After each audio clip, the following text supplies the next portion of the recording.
President, let me ask you about the president's conversations with Xi Jinping, because the president has said that he has spoken with him a couple of times. Has the president asked him why they're giving us such disinformation, why they have played this down from the get-go and perhaps made this worse? Our hearts go out to the families that have lost loved ones in China and to those that are struggling with the coronavirus. It originated there, and China's been working to address the issue.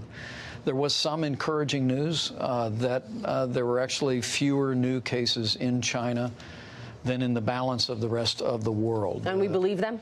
Well, we had CDC officials that were just in China a few short weeks ago, and they informed me that they were able to look at the raw data. And from their initial look, it did line up with much of the data that we were receiving. So we'll continue to ask the hard questions. We'll continue to call on China to even be more transparent than they've been.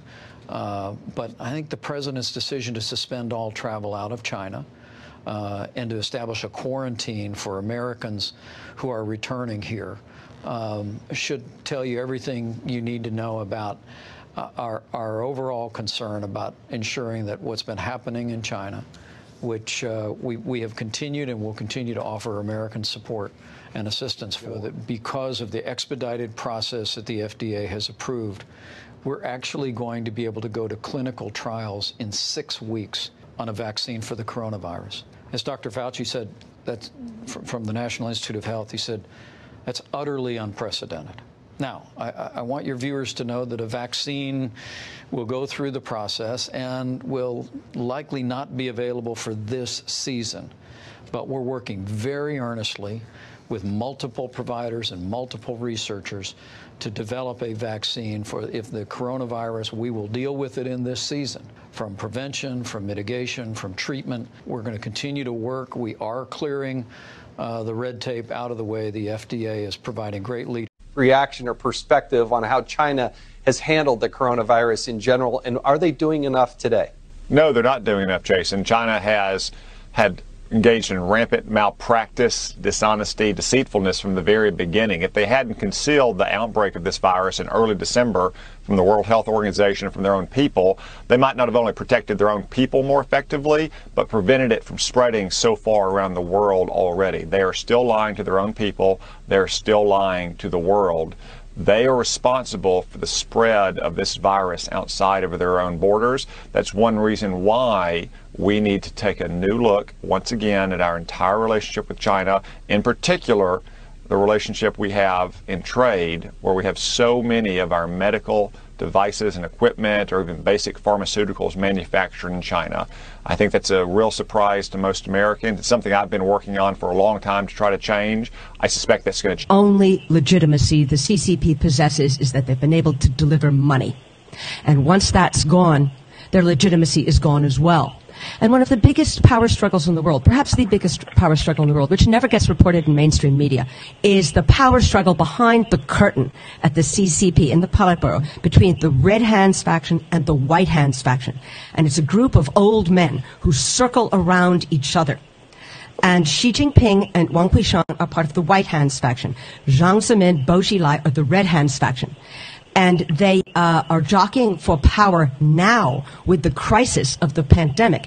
It gives the Red Hands faction, which is on the outs right now, an opportunity to weaken Xi Jinping. In the last 2 months, what has the CCP done? They have destroyed Buddhist temples, mosques. Last night they arrested Jimmy Lai and 2 other dignified elder leaders of Hong Kong society for spreading rumors against the government. But of course, the real power struggle is between the White Hands faction and the Red Hands faction. So I think it's just going to bring more chaos. And of course, they've got to send people back to the factories, because if the economy continues to nosedive as it has, so goes the legitimacy of the CCP. And the thing they fear the most, of course, is an uprising by the Chinese people. Well, the CCP has no problem at all inflicting violence upon its citizens. That's the only reason it stayed in power for 70 years. In a society that is entirely ruled by a group of old men in the Politburo, I see tremendous weakness in how they respond to this crisis. There's also the flow of information in China is not open. Well, there's no doubt that the cases are going to continue to escalate. The priority for the CCP is to maintain control and power. They don't care if a great many of their citizens die in the process. They also don't care about the lives of the countries on the periphery of China. As the cases also escalate in places like Europe and here in the United States, I'm very much hoping there is going to be a re-examination of our close ties to the Chinese Communist Party and to see that this is not an alliance with the Chinese people. It's an alliance with the people who have kept the population of the world's largest country in bondage all these years. And let's bifurcate support. Who do we support? Do we support the Chinese people or the CCP? Fantastic. On this whistleblower out of California, what happened there?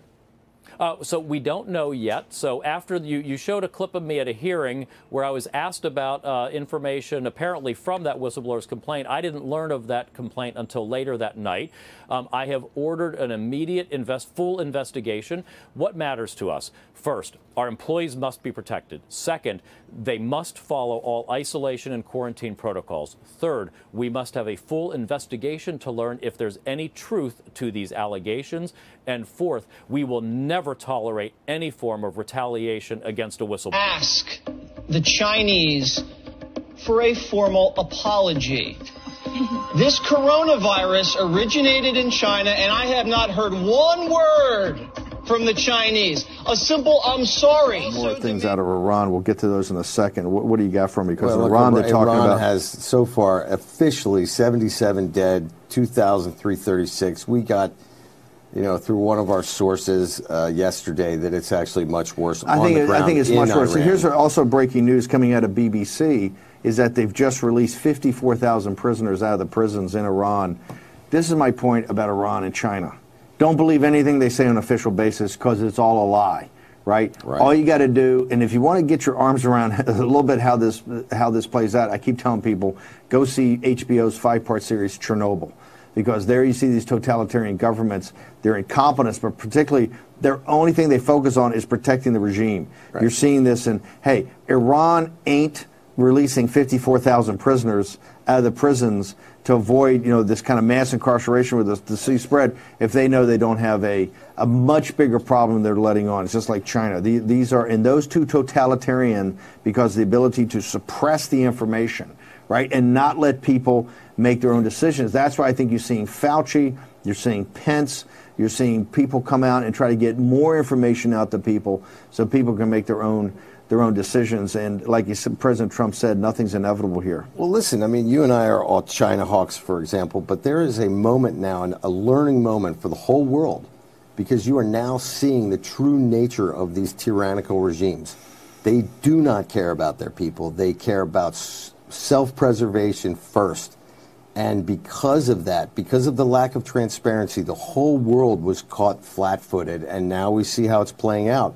But this is also going to be an opportunity for the great Western democracies to show the huge difference between how we handle things. Yeah, this is why I said the other day, Maria Bartiromo, America is the indispensable nation. You saw yesterday around that table in the cabinet room where President Trump was having a pretty frank conversation with the biotech companies and the pharmaceutical companies about the vaccine. And look, we got to be realistic.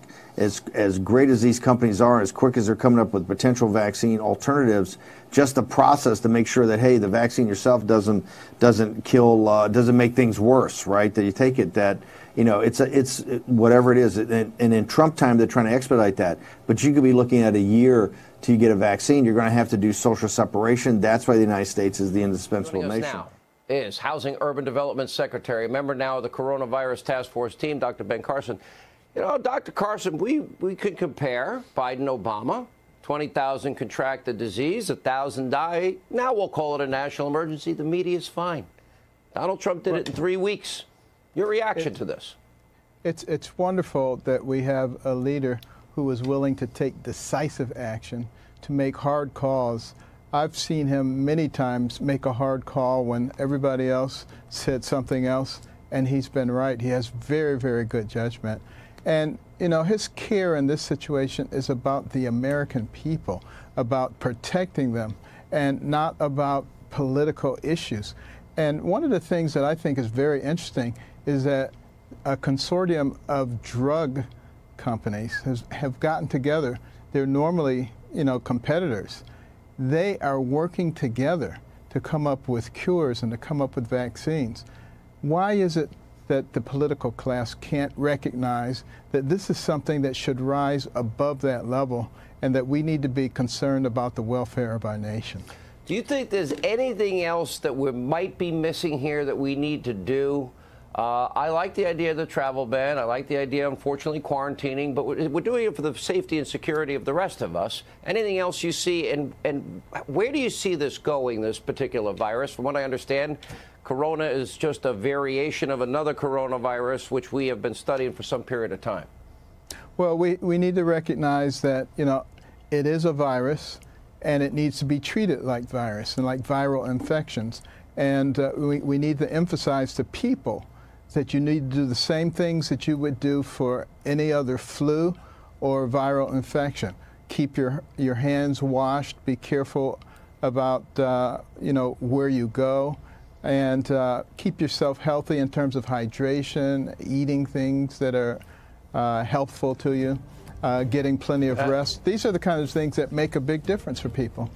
All right, hang on. I'm putting my Purell on now. I don't want to infect anybody. But in all seriousness, we pray for our citizens that have been infected and those that lost loved ones.